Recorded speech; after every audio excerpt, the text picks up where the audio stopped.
Hello everyone. Part number 8 non-constitutional bodies. M Laxmikanth book Indian polity हम पढ़ रहे हैं. चैप्टर नंबर 51 देखेंगे आज स्टेट ह्यूमन राइट कमीशन. इससे पहले हमने national human right commission chapter number 50 में देखा था. तो स्टार्ट करते हैं. यहाँ पे हमारा ये वाला पार्ट आज हम डिस्कस करेंगे. इससे पहले ये 3 चैप्टर्स हमने कवर कर लिए हैं. ठीक है, तो स्टार्ट करते हैं इंट्रोडक्शन से. तो जो protection of human right act है, जो कि मैंने आपको लास्ट लेक्चर में भी बताया था, 1999 में आया था, वो प्रोवाइड करता है कि एक क्रिएट किया जाए not only the national human right commission but also the state human right commission. इसलिए इसको सेटअप किया गया. बट ऑल्सो अकॉर्डिंगली 23 स्टेट्स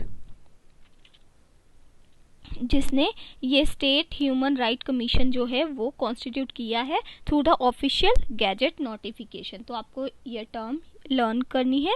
उसके बाद जो स्टेट ह्यूमन राइट कमीशन है वो इंक्वायर कर सकता है कोई भी अगर वायलेशंस हो रही हैं ह्यूमन राइट से related only in respect to the subject mention in the जो स्टेट लिस्ट के अंदर मेंशन है उसी के अकॉर्डिंग. ठीक है, जैसे लिस्ट 2 में और जो कॉन्करेंट लिस्ट में, क्योंकि कॉन्करेंट लिस्ट में सेंटर और स्टेट दोनों के लिए आते हैं, इसलिए इन दोनों लिस्ट के अकॉर्डिंग यहाँ पे लिस्ट आपकी 3rd आ जाएगी. ठीक है, ये किसके अकॉर्डिंग है? 7th schedule of the constitution के. उसके बाद if any in any case already being inquired into by the national human right commission और एनी स्टेटूटरी कमीशन, देन जो स्टेट ह्यूमन राइट कमीशन है वो उसको इंक्वायर नहीं करेगा. ठीक है, अगर किसी केस को नेशनल ह्यूमन राइट कमीशन या फिर अदर स्टैट्यूटरी कमीशन ने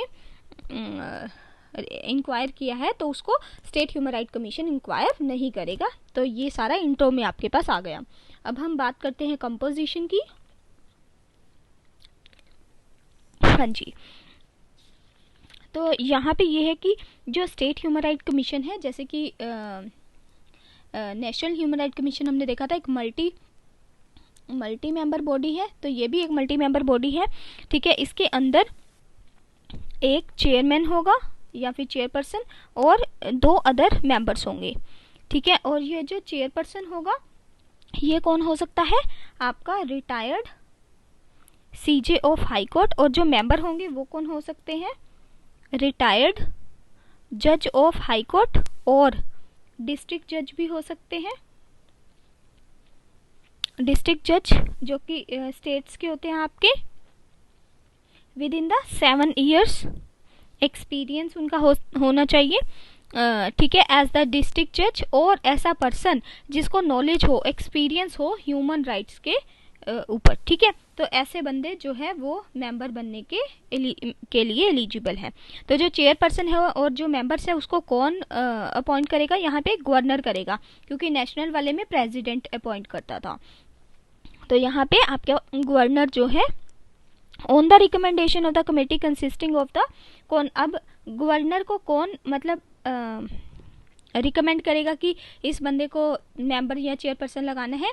तो उसके लिए आपके पास सीएम जो हेड ऑफ द स्टेट होता है, सीएम की रिकमेंडेशन के साथ, उसके बाद speaker of the legislative assembly, उसके बाद स्टेट होम मिनिस्टर, उसके बाद leader of opposition in the legislative assembly. तो ये सारे जो हैं ये सारे गाइड करेंगे किसको? कंसल्ट करेंगे गवर्नर के साथ कि किस बंदे को हमने चेयरपर्सन या फिर मेंबर्स लगाना है. In case of state having the legislative council, तो उसका चेयरमैन भी लेना है काउंसिल का. And leader of opposition in the council would also be the member of the committee. उसके बाद गवर्नर ये डिसाइड करेगा, अभी हम कंपोजिशन में ही देख रहे हैं, तो जो सिटिंग जज होता है ऑफ हाई कोर्ट और सिटिंग डिस्ट्रिक्ट जज कैन बी अपॉइंटेड, इसको भी अपॉइंट किया जा सकता है only after the consultation with the chief justice of high court of the concerned state. ठीक है, तो इसकी कंसल्टेशन के बाद हम सिटिंग जज ऑफ हाई कोर्ट या फिर सिटिंग डिस्ट्रिक्ट जज को भी अपॉइंट कर सकते हैं.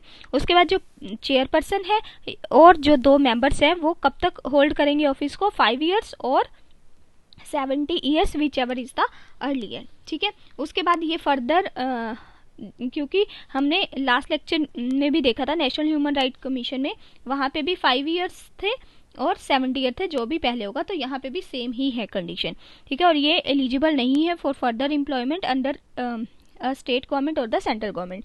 उसके बाद ये जो चेयरपर्सन एंड मेंबर्स हैं स्टेट ह्यूमन राइट कमीशन, जैसे कि ये अपॉइंट किए जाते हैं गवर्नर के द्वारा, तो ऐसा नहीं सोचना कि ये रिमूव भी होंगे गवर्नर के द्वारा, बिल्कुल गलत।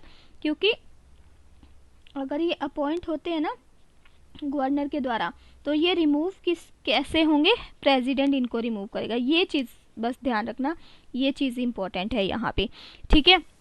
गवर्नर के द्वारा रिमूव नहीं होंगे, तो president can remove them on the ground, जैसे कि रिमूव किया जाता था आपका नेशनल ह्यूमन राइट कमीशन के मेंबर्स को या फिर चेयरपर्सन्स को, ठीक है।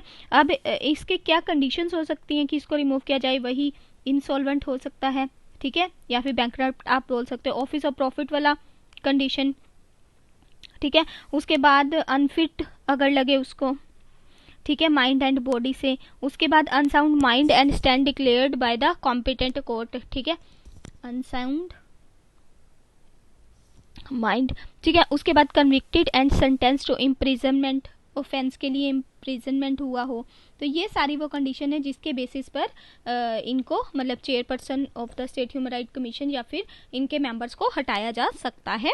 और ये प्रेसिडेंट इनको हटाएगा, गवर्नर नहीं हटाएगा, गवर्नर सिर्फ इनको अपॉइंट करता है। उसके बाद इन एडिशन प्रेसिडेंट इनको रिमूव कर सकता है अगर ये मिसबिहेवियर या फिर इनकैपेसिटी के बेसिस पर भी, ठीक है। इस केस में सुप्रीम कोर्ट में चला जाएगा, जो आपका केस होगा वहाँ वो इसकी इंक्वायरी करेंगे एंड फिर प्रेसिडेंट इनको रिमूव कर सकते हैं, ठीक है। President can remove the chairperson और अ मेंबर, मतलब फिर प्रेसिडेंट चाहे तो उसको रिमूव कर सकता है, नहीं तो नहीं। तो जो इनकी सैलरीज होती हैं, अलाउंसेज होते हैं और other condition of the services होती हैं जो चेयरपर्सन की और मेंबर्स की होती है ना, वो डिटरमाइन कौन करता है, स्टेट गवर्नमेंट। क्योंकि वहाँ पे जो हमने नेशनल ह्यूमन राइट कमीशन देखा था वहाँ पे सेंट्रल गवर्नमेंट करती थी, तो यहाँ पे स्टेट गवर्नमेंट इनकी salaries, allowances and other condition of the service वो डिटरमाइन करेंगे। और वही बात कि अपॉइंटमेंट के बाद इनको कोई भी डिसएडवांटेज नहीं देना है। उसके बाद जितने भी ये प्रोविजंस हमने देखे हैं अभी तक, तो इनमें इनको यही चीज़ सिक्योर करके रखनी है कि autonomy, independence and impartiality of the function of the commission, ठीक है। अब हम फंक्शंस की बात कर लेते हैं। तो फंक्शन बिल्कुल सेम वैसे ही जैसे हमने नेशनल ह्यूमन राइट कमीशन में देखे थे, एक एक करके देख लेते हैं। तो पहला ये आएगा कि to inquire into any violation of the human right, अगर कहीं जगह पे वायलेशन हो रही है ह्यूमन राइट की तो ये उसको इंक्वायर कर सकते हैं। दूसरी चीज़ पूरा पढ़ के दिखा देती हूँ, पहले वाला point, to inquire into the any violation of the human right और negligence in the prevention of such violation by a public servant either suo motu or on a petition presented to it or on an order of the court। उसके बाद ये intervene कर सकते हैं किसी भी proceeding के अंदर involving allegations of the violation of the human right pending before a court. उसके बाद ये विजिट्स कर सकते हैं जेल्स को अगर इनको लगता है कि वहाँ पे violation of the human rights हो रहा है। उसके बाद ये रिव्यू कर सकते हैं कॉन्स्टिट्यूशनल एंड लीगल सेफगार्ड्स को जो कि ह्यूमन राइट प्रोटेक्शन के लिए गए हैं। रिकमेंड कर सकते हैं मेजर्स को कि क्या हम मेजर्स ले सकते हैं इम्प्रूव करने के लिए ह्यूमन राइट्स को। उसके बाद ये रिव्यू कर सकते हैं फैक्टर्स को और करते हैं फैक्टर्स को including the act of terrorism, ठीक है, which inhibits the enjoyment of human right and recommend the remedial measures। उसके बाद to undertake and promote research in field of human rights, ठीक है। उसके बाद to spread human rights literacy among the people and promote करनी है awareness, ये सबसे important point है, promote awareness, ताकि ह्यूमन राइट्स के बारे में लोगों को पता चल सके। नेक्स्ट आपका आएगा एनजीओ के साथ कोऑपरेशन बना के चलना है जो कि ह्यूमन राइट्स के लिए काम करती हैं। उसके बाद जो भी स्टेप्स एंड मेजर्स होते हैं वो लेने हैं ताकि प्रमोट कर सके हम ह्यूमन राइट्स को, ठीक है। अब हम वर्किंग की बात कर लेते हैं।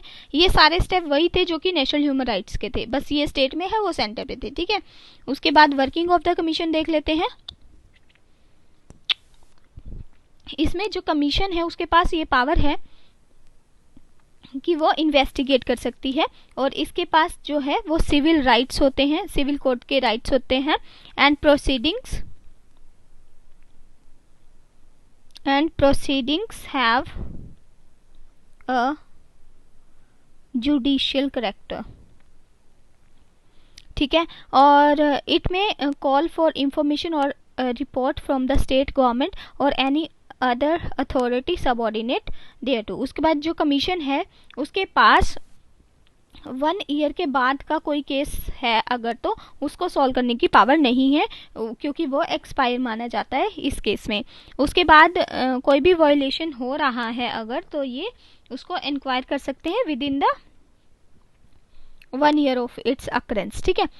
ये हमने देख लिया। अब कमीशन के कुछ जो है वो इंक्वायरी में क्या वो रिकमेंडेशन दे सकते हैं गवर्नमेंट को, तो ये रिकमेंड कर सकते हैं टू द स्टेट गवर्नमेंट की कंपनसेशन देना है आपको विक्टिम को, ठीक है। कंपनसेशन देना है, पेमेंट ऑफ द कंपनसेशन जो भी डैमेज हुआ है विक्टिम का। दूसरी चीज कि जो भी इनिशिएशन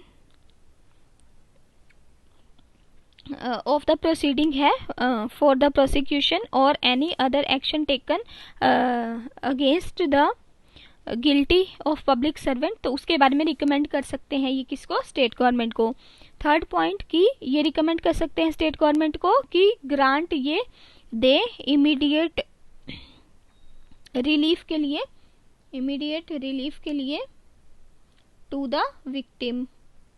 उसके बाद फोर्थ पॉइंट कि ये सुप्रीम कोर्ट या फिर हाई कोर्ट भी जा सकते हैं अगर इनको लगता है कि इनकी जो बातें हैं वो नहीं सही ढंग से एक्शंस उनके द्वारा लिए जा रहे।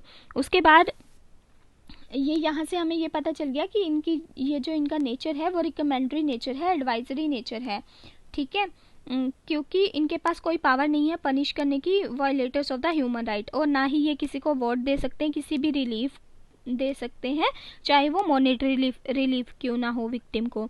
उसके बाद इनकी जो रिकमेंडेशन होती है वो स्टेट गवर्नमेंट के ऊपर नॉन बाइंडिंग होती है, ठीक है, बाइंडिंग नहीं होती, माननी जरूरी नहीं होती, मतलब मान भी सकते हैं गवर्नमेंट, स्टेट गवर्नमेंट नहीं भी मान सकते, ठीक है।